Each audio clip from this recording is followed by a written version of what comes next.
Yanko, perfecto. Entonces, ¿que arrancamos de una vez? Empiezo. Sí, sí, comienza.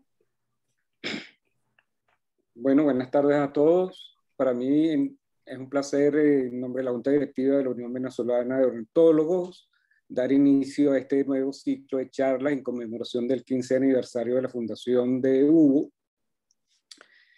La Unión se fundó hace 15 años con el objetivo de promover el estudio de las aves en Venezuela y estrechar los lazos de unión y de conocimiento entre los investigadores venezolanos y extranjeros que trabajan en el país. Durante estos 15 años se han desarrollado una serie de investigaciones, líneas de investigaciones muy importantes, como ha sido el Censo Nacional de Aves Acuáticas, que ya prácticamente cumple el mismo tiempo que la Unión, la publicación de la Revista Venezolana de Ornitología, que cuenta ya con 10 volúmenes publicados durante 10 años seguidos de una manera ininterrumpida, y es una revista arbitrada y ya bastante reconocida.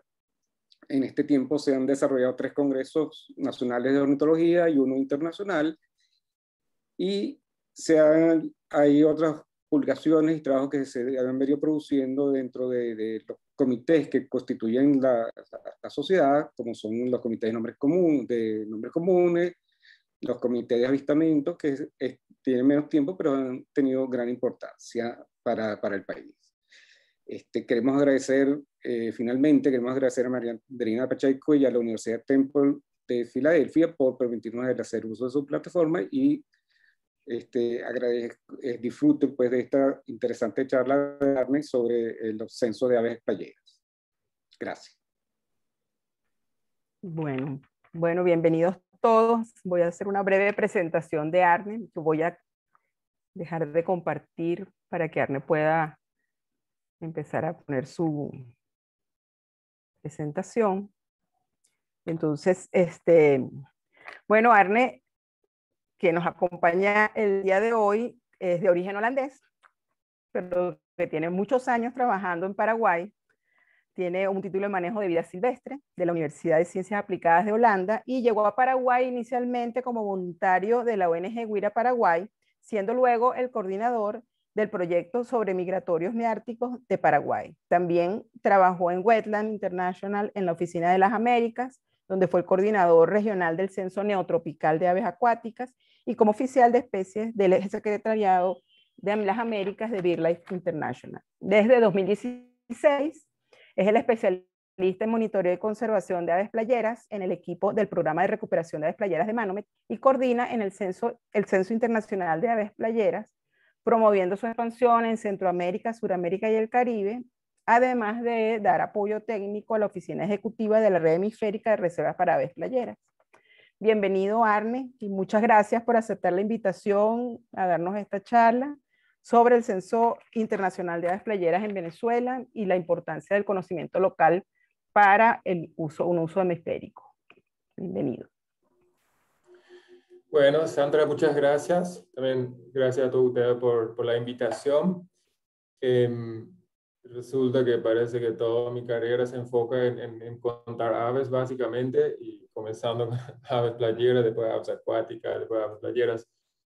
Pero yo creo que esa es una de las cosas más importantes luego de toda la conservación, es el tema de contar. O sea, si no tenés los datos, es muy difícil saber qué estás haciendo en tema de conservación o lo que sea. O sea, si vos no tenés los números, es difícil saber cómo está el estado, y es difícil también, obviamente, de ver si lo que haces tiene un efecto.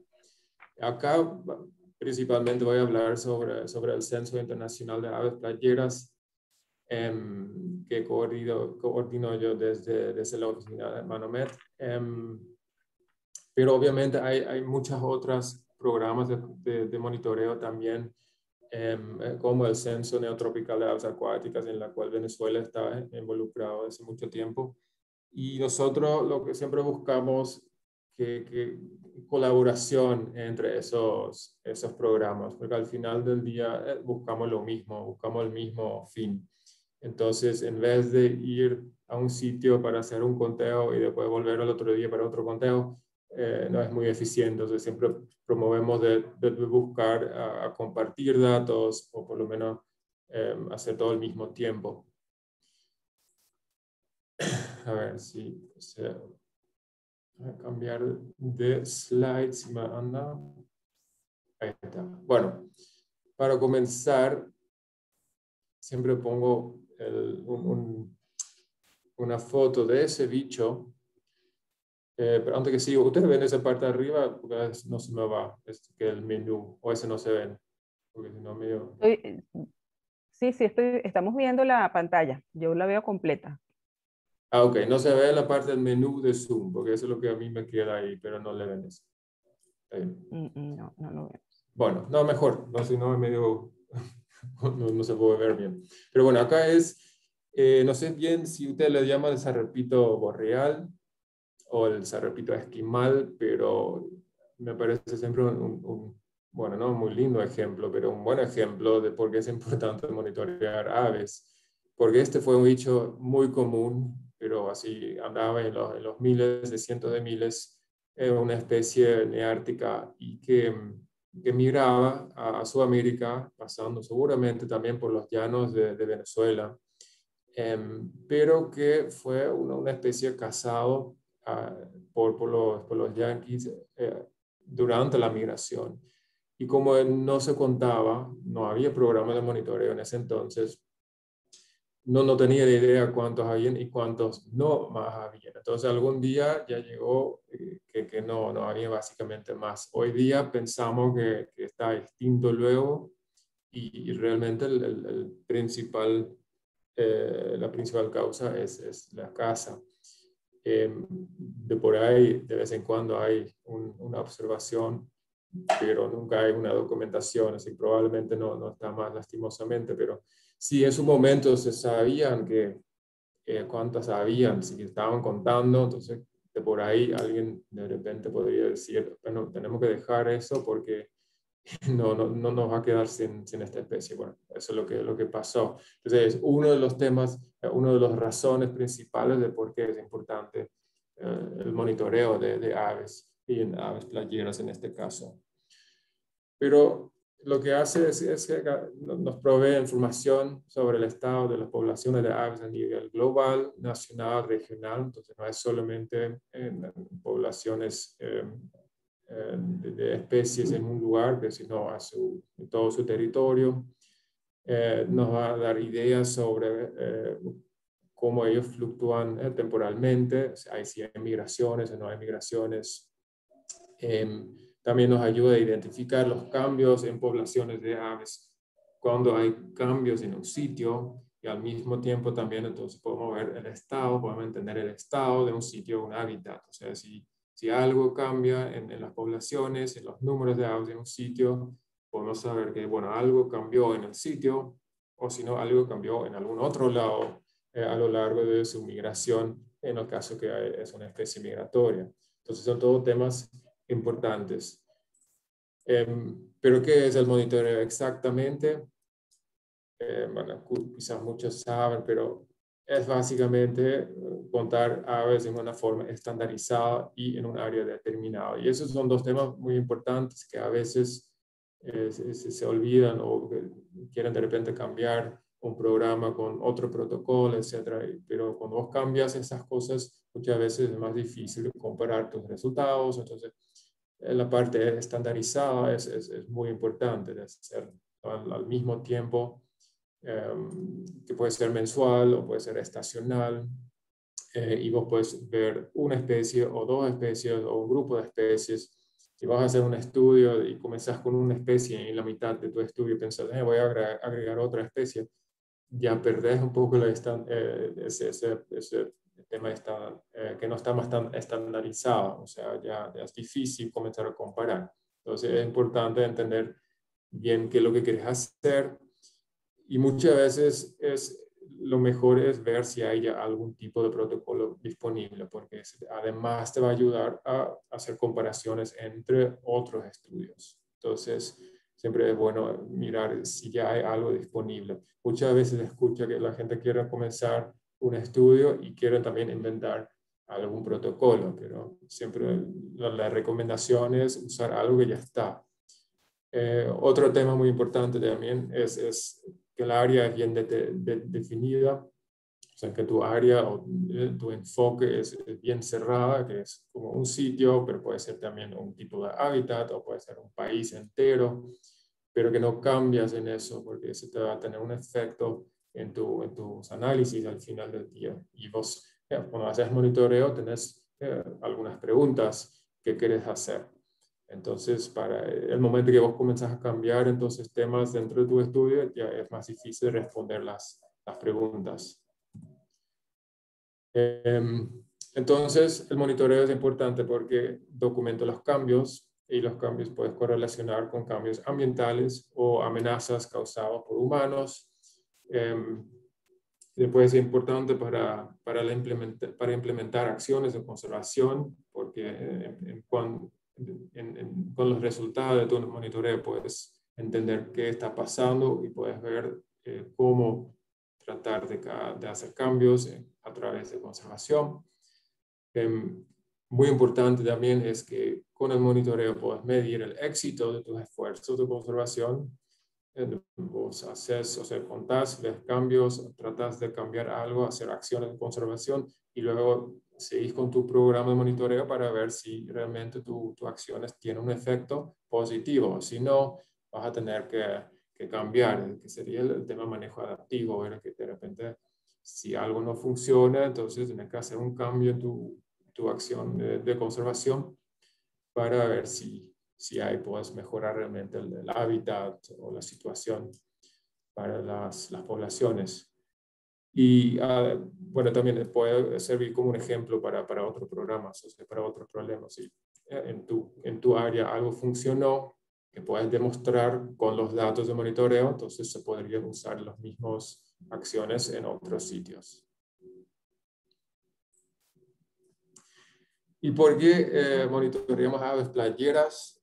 Bueno, para los fanáticos, o sea, son especies muy diversas, son especies bien impresionantes, o sea, solo pensar en las especies que migran, y son un lindo desafío, no es tan fácil identificarles en casos, no siempre, pero también la forma de que llegan a sitios en bandadas gigantescos no es fácil de contar, además muchas veces están mezclados, entonces es todo un tema.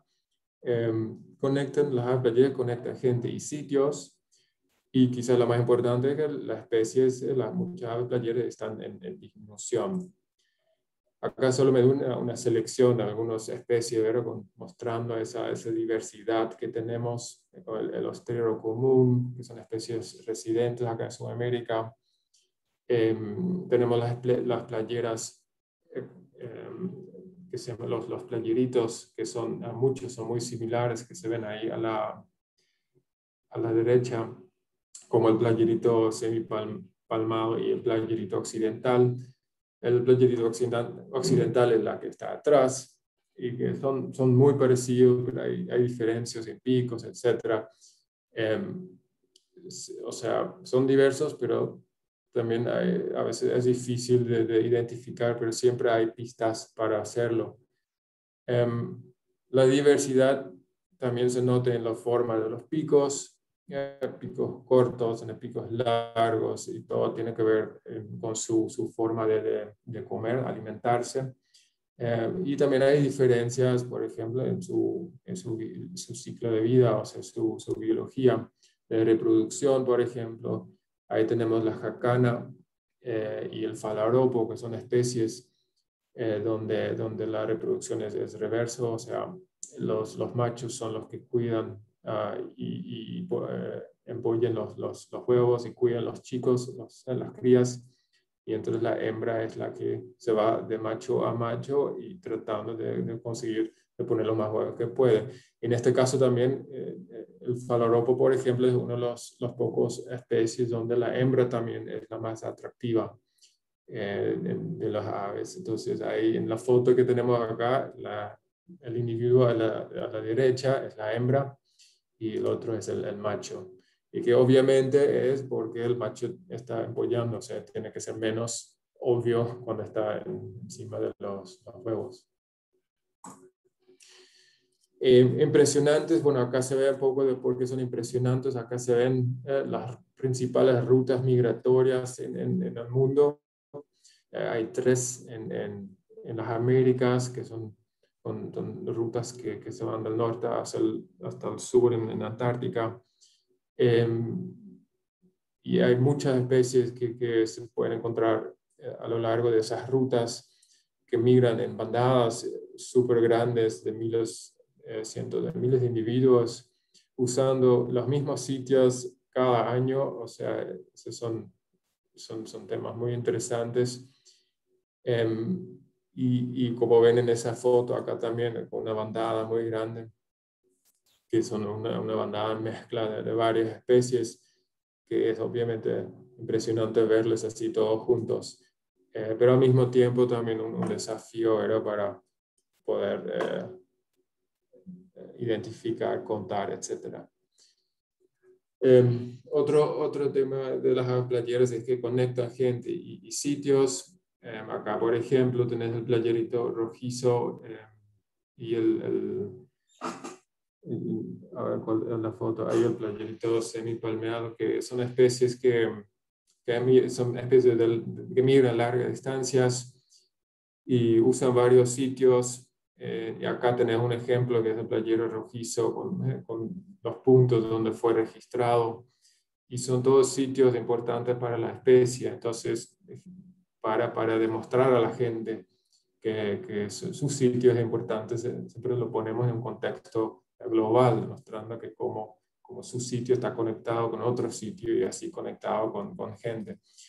Hay varias especies así también que en Venezuela ya se puede conectar con otros sitios, como por ejemplo el zarapito, que es una especie que ya fue detectado migrando desde el norte y pasando su invierno en la costa de Venezuela. Y importante está también el tema de que muchas están realmente en disminución. Ese estudio fue hace 2 años, se realizó un estudio de las aves playeras en Canadá, de las cuales muchas llegan a Venezuela también, y de esas, en base de datos de monitoreo, demostró que el 40% de las especies están en disminución.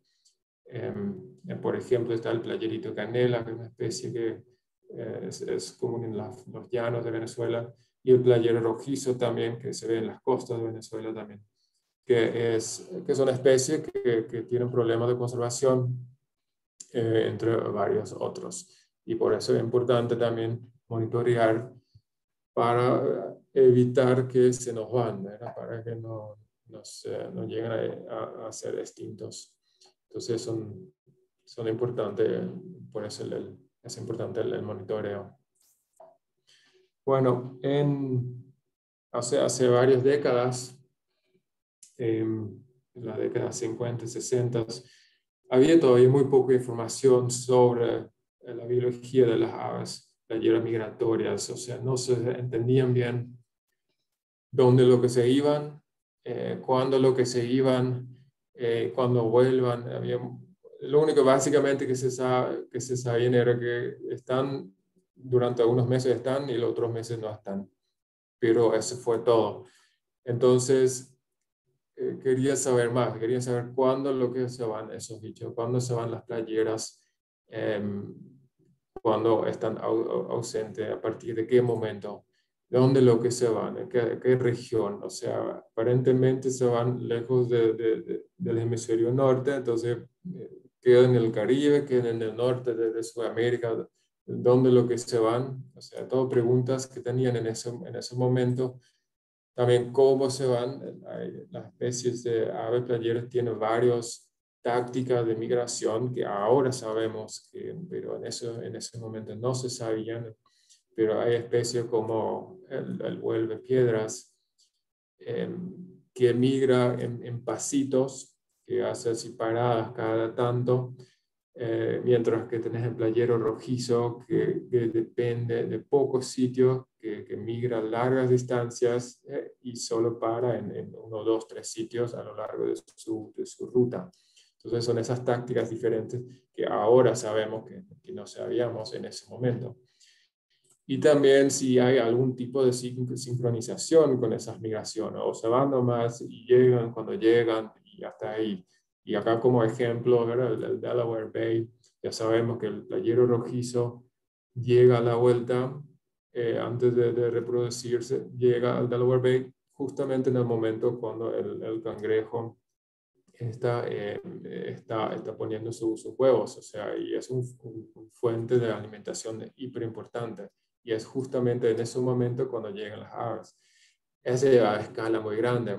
A una escala un poco más chico, tenés acá, por ejemplo, la bahía de Asunción, donde gran parte del año el agua cubre todo el área, pero durante la migración al sur para muchas especies neárticas, o sea, entonces en agosto, entre agosto y diciembre, el agua está bajo y hay hábitat para playeros, y en ese momento que ellos llegan, o sea, eso son información que antes tampoco no teníamos, pero que ahora entendemos que no vuelan así nomás, está todo planeado, que es algo muy, muy lindo. Pero bueno, para entender todo eso, para responder a todas esas preguntas, en los 70s, Manomet, que realmente es una organización que inició en las finales de los 60s, comenzaba a colectar información de aves playeras durante la época de migración. Y eso era para comprender, entender más sobre el momento de la migración, también cuánto tiempo les lleva, entender más de la distribución de las especies, dónde se van, en qué sitios se concentran, en qué son los sitios claves para las aves playeras, para luego poder entender dónde hay que hacer conservación. Por ejemplo, porque en esas épocas, ya en los 70s y 80s, ya se dieron cuenta que las especies estaban en disminución. Entonces ya es algo que ya se estaban observando, pero necesitaban más datos para entender y poder enfocarse en conservación. Acá solo unos números actuales de ISS. Ese programa siempre fue un programa para todo el hemisferio, pero obviamente en el comienzo, en los 70, 80, hubo participación en Latinoamérica también, pero nunca mucho, porque, bueno, por un lado es más difícil, era más difícil la comunicación en ese entonces que hoy día, y también hay una diferencia de recursos disponibles en ese momento. Aunque ISS es un programa que solamente se basa en voluntarios, o sea, la disponibilidad de recursos, la posibilidad de realmente ir a sitios, a contar, etcétera, siempre era un poco más grande en el norte que en el sur. Pero bueno, en los últimos años, a partir del 2016, yo comencé Manomet justamente para tratar de aumentar la participación en Latinoamérica y el Caribe. Y realmente tenemos mucho apoyo hoy día de mucha gente. Acá ven un poco los datos del año pasado, por ejemplo, 2020, donde en Latinoamérica ahora tenemos más participantes acá en Latinoamérica que en el norte. Entonces acá la línea azul, o sea, el color azul, pero en la tablita, son los participantes en Norteamérica, y los verdes son los de Latinoamérica. Y ahí se ve que Latinoamérica está realmente participando muchísimo, que es buenísimo. Y ahí en el gráfico se ve cómo la participación subió durante los años, y también está ahí Venezuela, que participa también desde varios años ya, que también está ahí en la tabla. Enfocando un poco más solo en Venezuela, Después les voy a mostrar dónde puedes acceder a estas clases de gráficos, que es accesible para todos. Pero ahí se ve un poco en qué momento se están participando en Venezuela. Hay mucha participación en el 2018, 19, 2020 realmente. Pero también se ve que muchos de la participación está durante la migración al sur, o sea, entre agosto y diciembre. Es lo que más gente está participando, es lo que más están contando las aves playeras. Y después en la tabla también se ve qué especies se está viendo más en Venezuela durante ISS. Por ahora los nombres están en inglés todavía, pero eso es algo que queremos cambiar después también para que sea más accesible para todo el hemisferio. Y acá están los sitios con gente participando, muchos del grupo de Sandra, pero también otros, y son los socios de Zulia, Falcón y Nueva Esparta, donde están la mayoría de los sitios, y ese espero que les da el entusiasmo para también cubrir otras áreas, ¿verdad? que están donde no hay todavía cobertura. Sería muy interesante, por ejemplo, tener más participación de la costa este, hacia más al este de Venezuela, pero también entre Nueva Esparta y Falcón, por ejemplo. O sea, hay varias áreas que sería muy interesante. Bueno, pero para hablar un poco sobre cómo se puede participar, porque una cosa es querer, otra es cómo. Y es fácil, la verdad que es muy fácil. Desde el inicio, ya cuando se desarrolló el protocolo para ISS, la idea siempre era hacer algo fácil para voluntarios, para que o sea, para que es abierto para mucha gente. Así que gente no necesita ser académico para hacer esto, solamente tenés que tener un entusiasmo para las aves playeras y poder identificarlas. Quizás a veces es un poco difícil al comienzo, pero hoy día hay muchas herramientas para mejorar tu capacidad de identificar las especies. Hay mucha gente ya en Venezuela que pueden ayudar con eso y ya están dando luego talleres, pero también a nivel internacional siempre hay gente que puede ayudar a dar charlas para eso. Si hace falta, que ayuda realmente a mejorar tu capacidad. Bueno, pero ¿qué se hace en cada censo? Es básicamente una búsqueda del área, o sea, vos contas todo en tu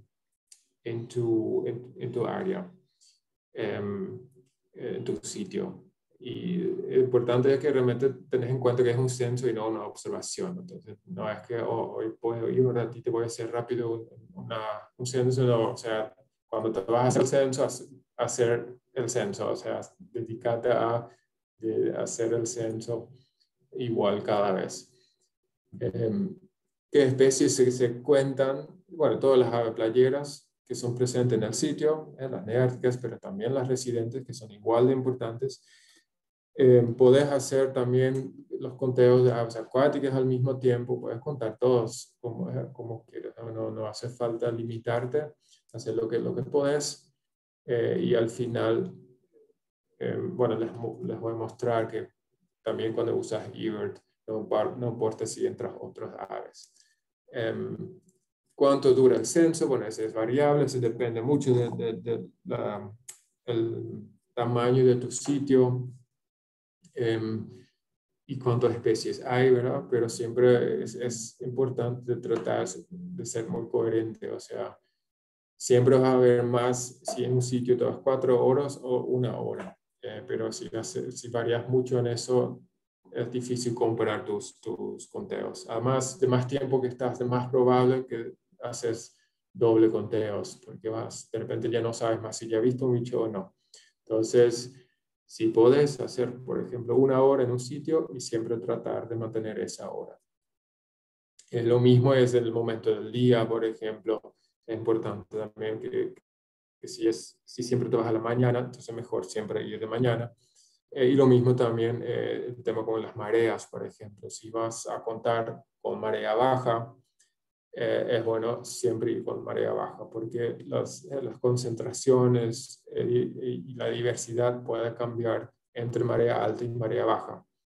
Entonces, ver en qué momento es más fácil, es mejor para contar. A veces es con marea alta en un sitio, mientras en otro sitio puede ser más fácil hacer en marea baja. Y después, si hay algo más,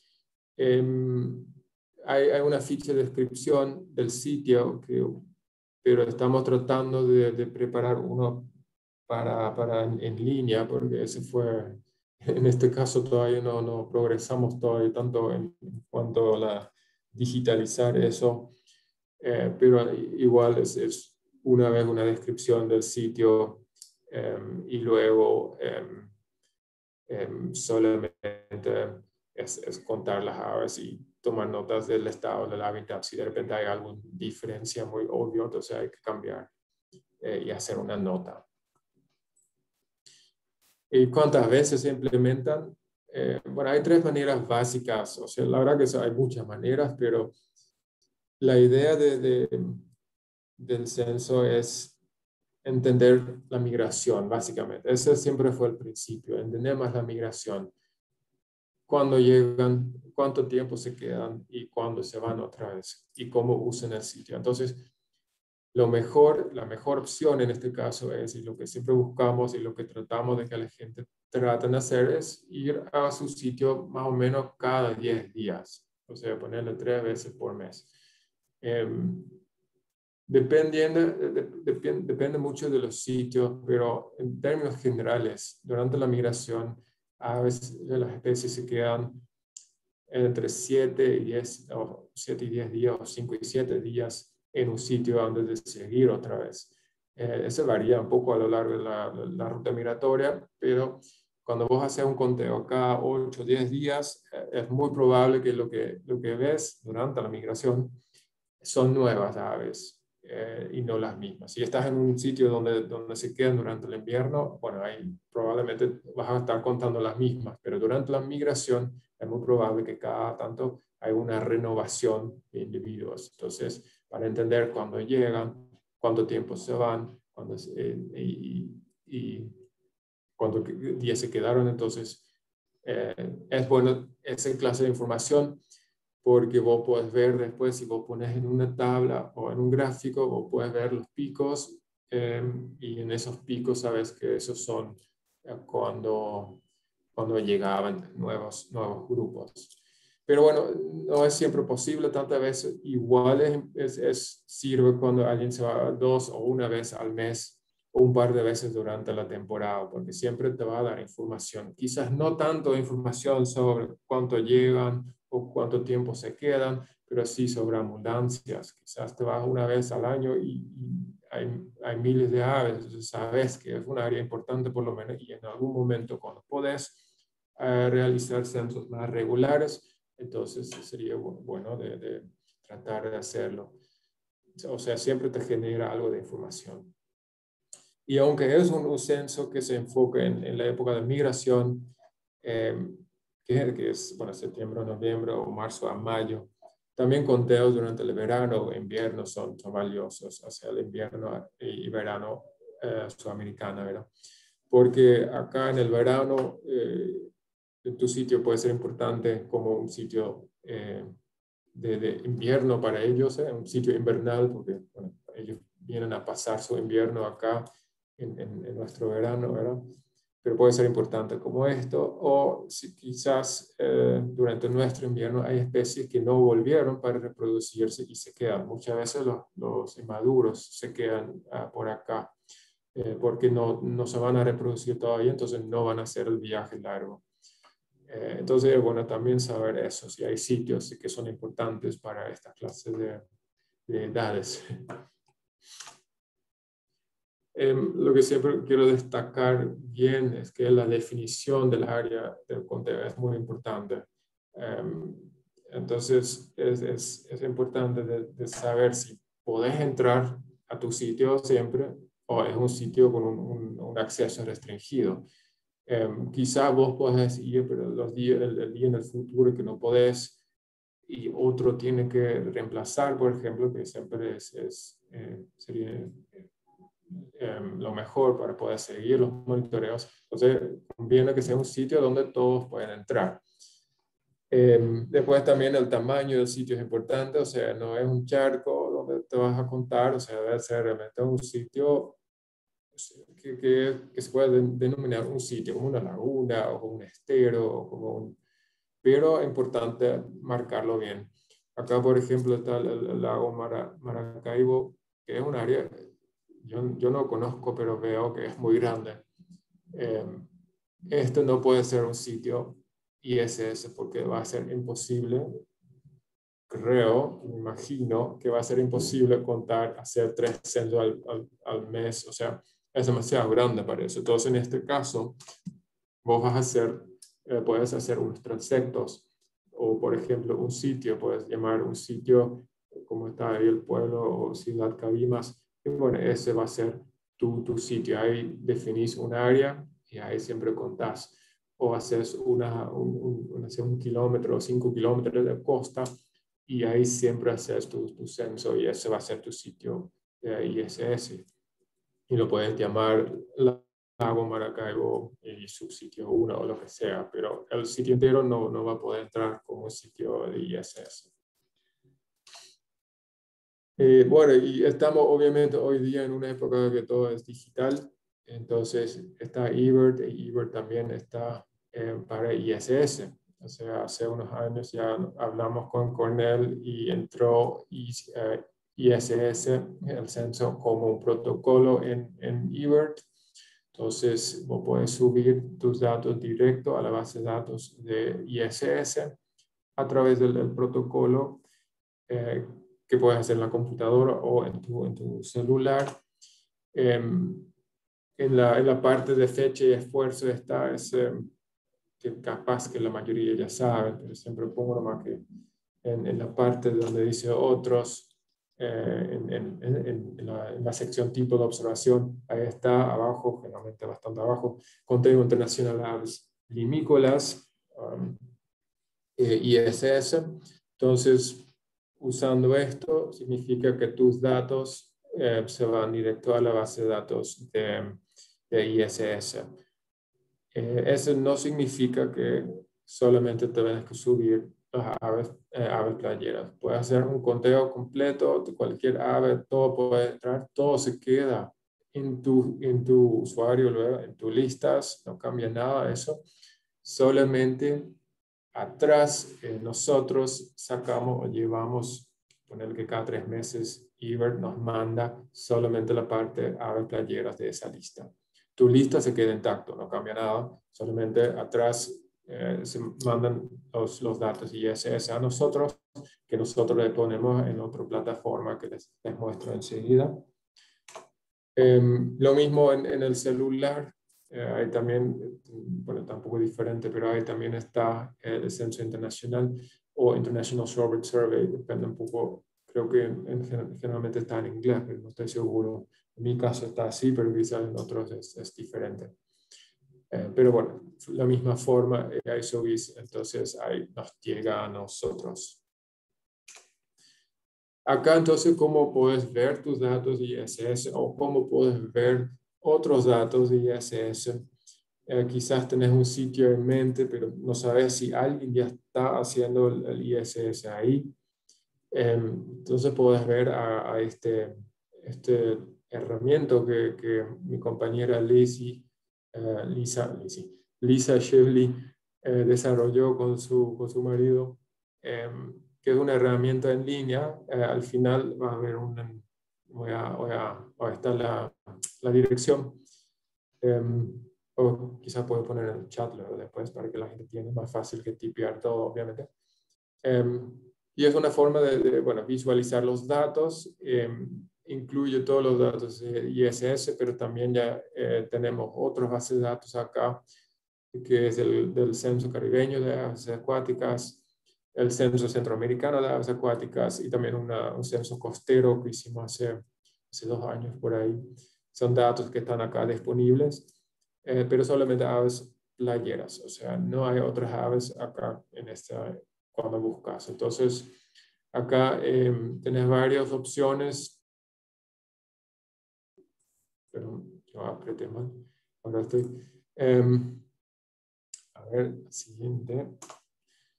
Acá arriba, entonces, por ejemplo, voy a elegir una especie y hacer, cuando pones Show Map, va a mostrar todos los sitios donde hay registros de esta especie.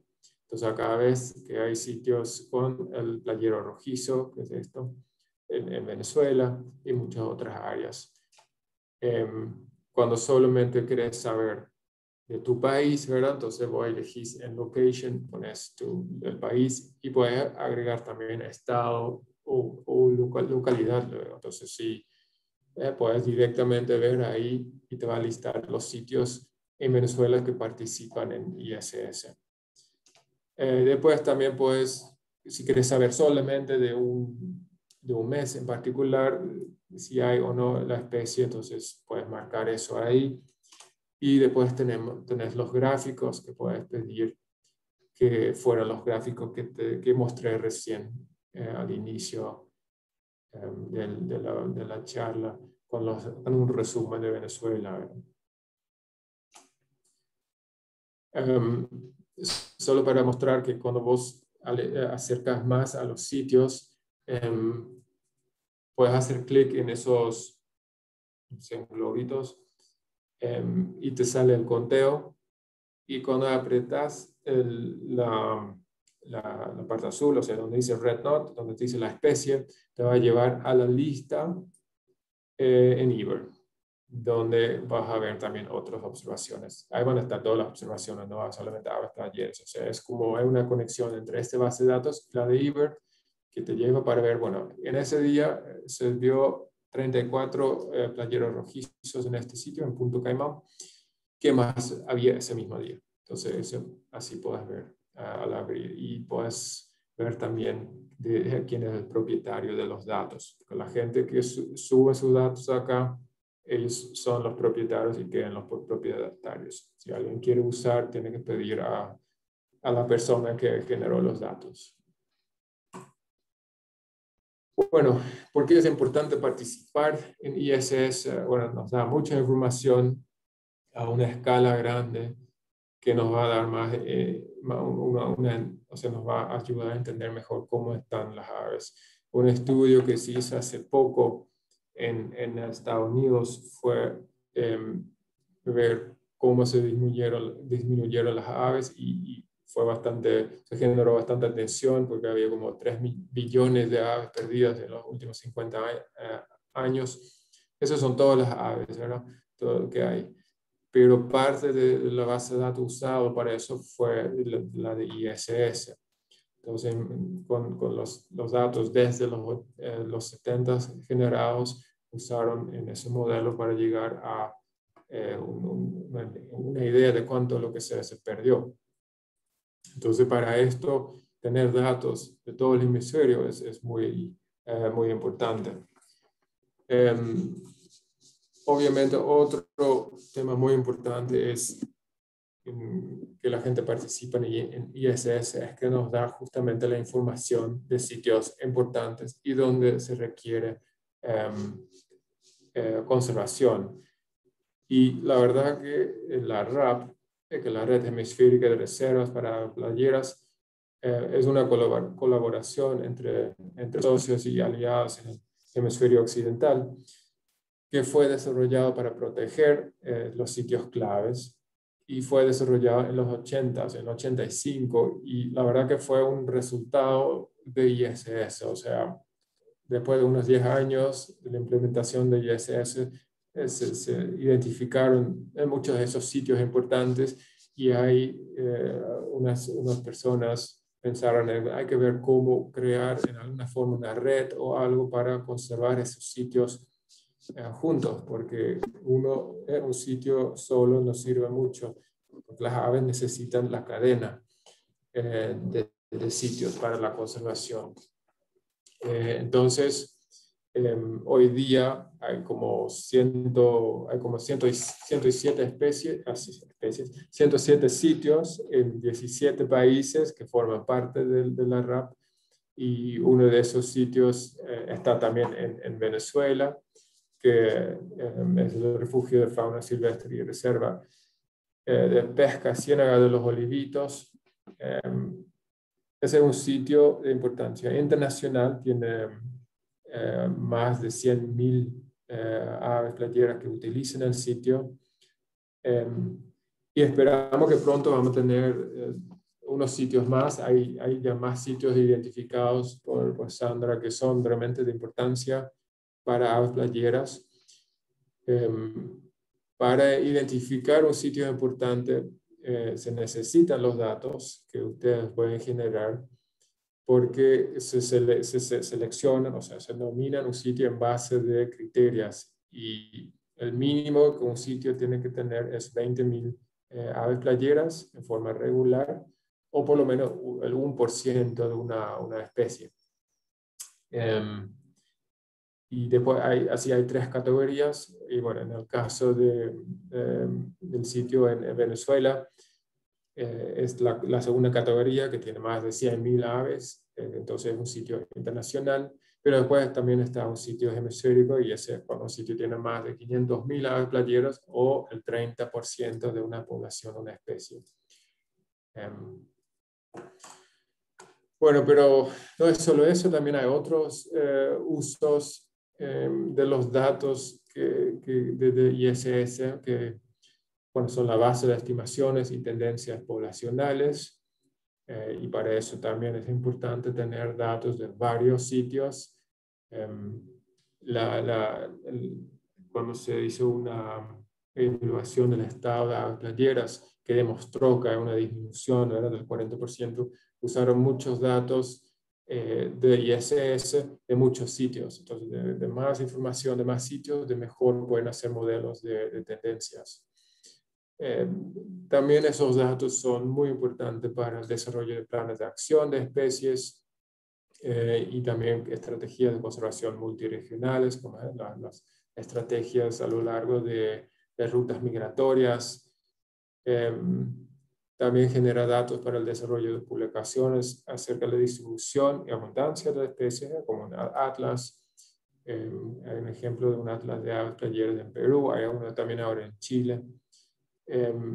Y esas son iniciativas que también benefician el desarrollo de esa clase de publicaciones, benefician de esos datos que se generan regularmente.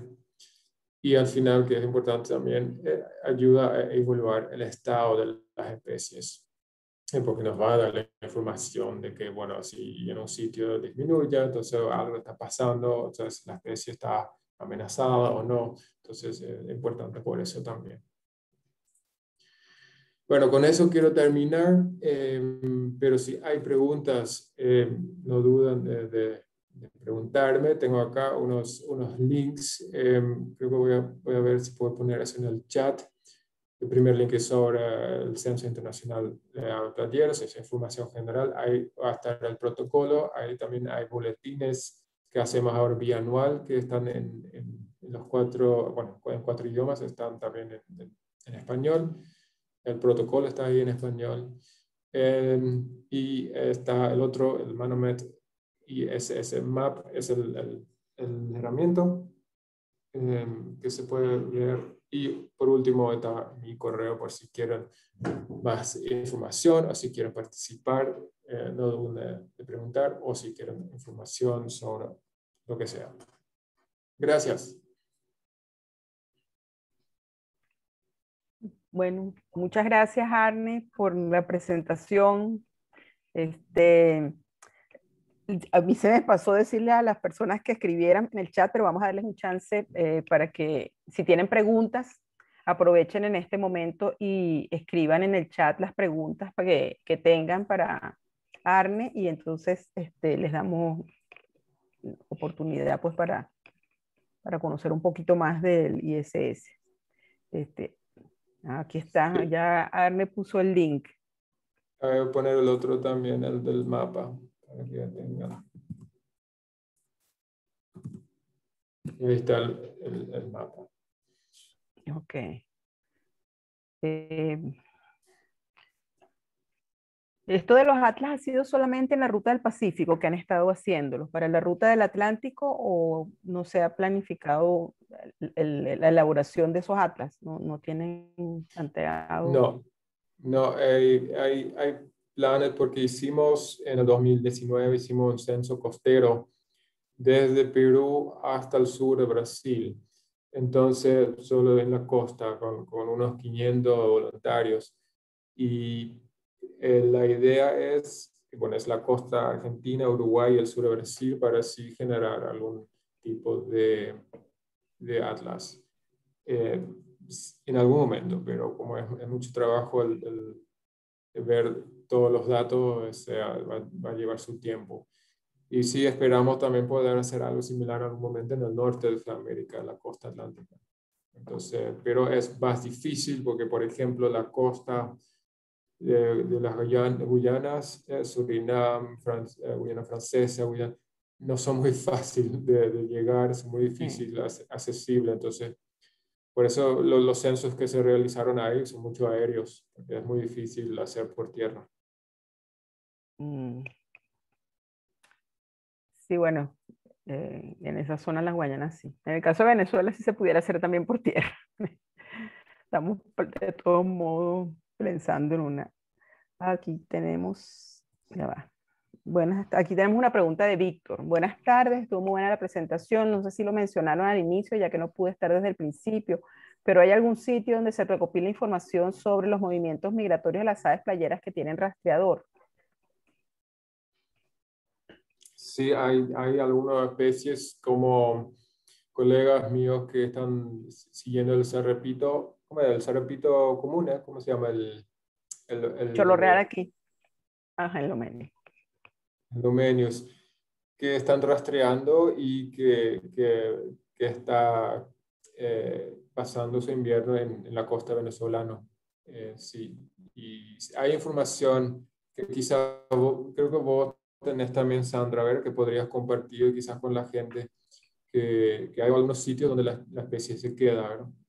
Sí, bueno, están los registros que hicieron con el proyecto de Brad Wing, pero no sé si está en la página la información general, pero los datos no sé si están disponibles abiertos. Yo he visto algunos. Y bueno, ahorita que está Maina trabajando en Carolina del Sur, también me escribió en estos días que justamente había un chorlo que había estado 40 días en el delta del Orinoco, cerca de la frontera con la Guyana. Así que bueno, eso es muy bueno, toda esa información. Claro, creo que la pregunta era si había una página en donde se pudiera buscar esa información, ¿no? Más que No directamente. sé, porque generalmente esperan con publicar eso hasta que tienen todos los datos, así que no, Claro. generalmente yo también tengo que pedir más, pero un sitio así Sí. no creo. Sí, yo no lo he visto, o sea, realmente que esté así disponible, pero digamos, de información general, sí, a lo mejor lo que se puede es escribirle a los que están haciendo el proyecto y preguntar qué información pueden presentar. Hay otra pregunta de Hilda. Bueno, la pregunta es para mí, mi pregunta es para usted, profe Sandra. ¿Los datos de esta red pueden ser alimentados solamente con censos? De alguna manera, el hecho de saber de una especie, que una especie fue capturada y que pertenece a una colección biológica, sabiendo algunos datos de su etiqueta, es importante.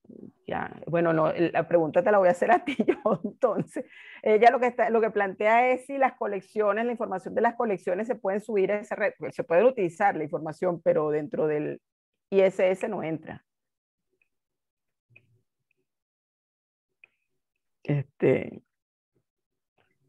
Miguel Mata. Venezuela siendo la costa más larga del Caribe, ¿cuál sería tu opinión para dirigir investigaciones en el país?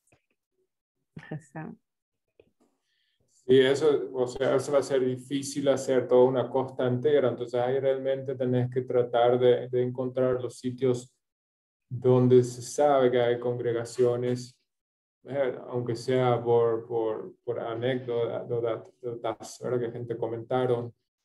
y ahí tratando de evaluar dónde son los sitios críticos, de tratar de monitorear. Siempre el inicio muchas veces es tratar de entender dónde están los sitios importantes, donde posiblemente hay hacer algunas salidas, y cuando hay una mejor idea cuáles son áreas muy importantes, y ahí iniciar censos más regulares. Entonces, sí, muchas veces con ISS primero vas a tener que hacer un poco una evaluación de qué áreas serían realmente útil, donde realmente hay mucho recambio, por ejemplo, de especies que llegan y se van, o donde realmente hay muchas especies que se quedan. Entonces, quizás con ayuda de la literatura disponible se puede ver qué sitios serían importantes. Puedes mirar mapas también para identificar áreas posiblemente interesantes, si hay marea baja con planicies, o si hay esteros, y así tratar de entender qué puede ser. Y luego ir a esos puntos nomás, o sea, porque no hay caso de hacer todo. Entonces, así de a poco entender dónde están los sitios más importantes. Betsy Quintero, que ella está en Mérida, pregunta, ¿hay alguna diferencia en los censos de aves playeras dependiendo del sitio? Es decir, entre costa y aves que llegan a las lagunas de los páramos, que sería en la zona de la cordillera andina. Yo no creo que hace falta que sea diferente. La única diferencia puede ser que cuando haces en la costa, tener que hacer con un censo de transecto, marcando bien comienzo y fin, porque para hacer un tramo de la costa, mientras muchas veces en el interior, una laguna puedes hacer completo o hacer la mitad, o sea, no hace falta tanto un transecto. Pero un conteo completo en la costa, o sea, no puedes si no tenés un área marcado como un transecto. Entonces, generalmente las costas, los sitios que tenemos en ISS son transectos, son playas de 1 kilómetro, y de por ahí puedes hacer varios transectos de 1 kilómetro, así, pero la importancia ahí es de marcar bien el área y para poder hacer siempre lo mismo. Tenemos otra pregunta aquí de María, que dice, creo que ella viene de República Dominicana, si no me equivoco. Anillamos aves en nuestro país, pero queremos participar en los anillamientos de aves playeras, ya que aquí solo se hacen conteos de estas aves que son tan maravillosas. Pero lo que es un comentario, no es una pregunta. Pensé que Sería estaba... bueno tener más gente en la República Dominicana también que participan. Eso sería buenísimo. En el ISS, en el censo, ¿quieres decir? Sí, en ISS, sí. Para entender más sobre las aves playeras ahí. El Caribe tiene muchas preguntas todavía, muchas vacías de información. O sea, es importante, pero todavía no sabemos muy bien cuán importante. Bueno, no tenemos por ahí más preguntas. No sé si alguien quiere aprovechar unos minuticos más para alguna pregunta. Ya tenemos tenemos 1 hora.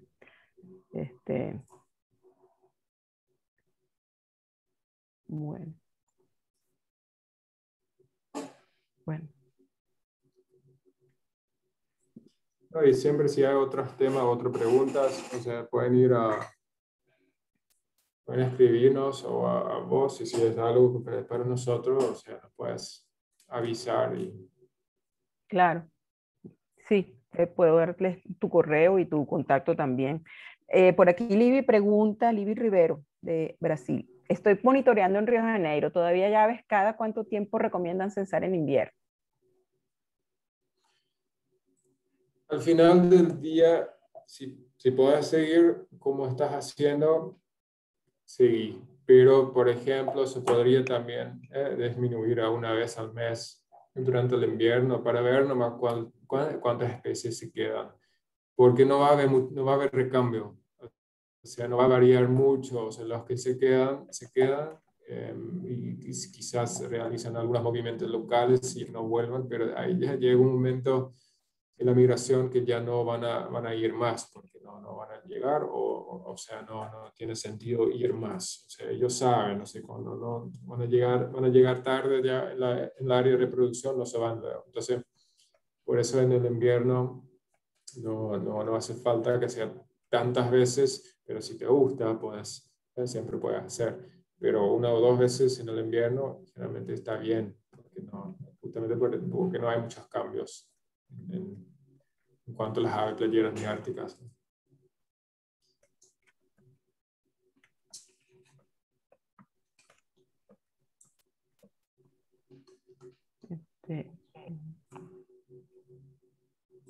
Bueno, no tenemos más preguntas.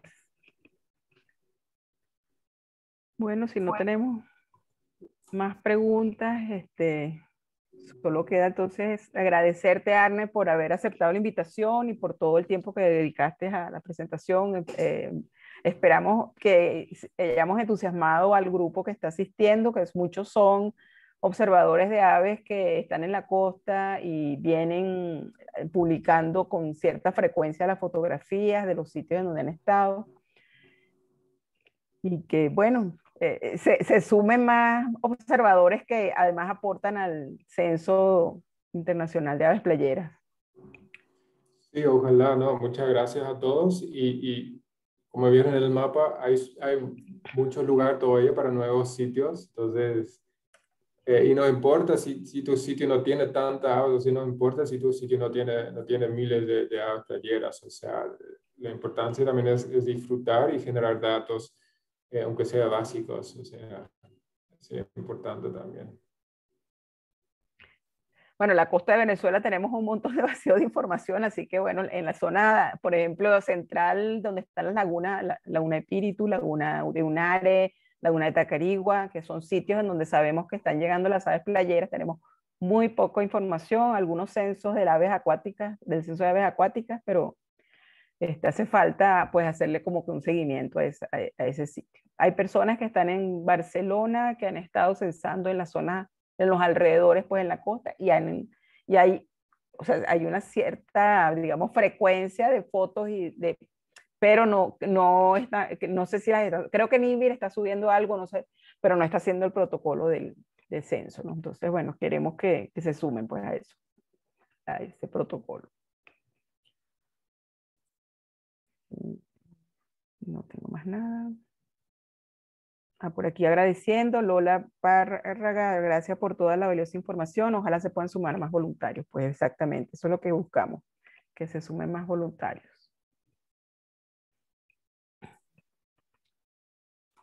Bueno, entonces,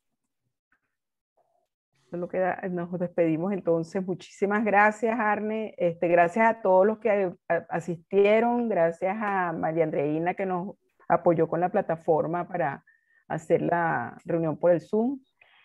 Y bueno, esperamos que pronto tengamos más presentaciones, más charlas del censo, no solo del censo, sino de Venezuela, sobre las aves de Venezuela. Vamos a tener disponible la grabación porque estoy viendo que me están preguntando, probablemente la semana que viene en el canal de YouTube de Hugo, es donde vamos a tener la grabación. Bueno, muchas gracias, Arne. Gracias. Chao, chao. Hasta luego, seguimos en contacto. Sí. Chao.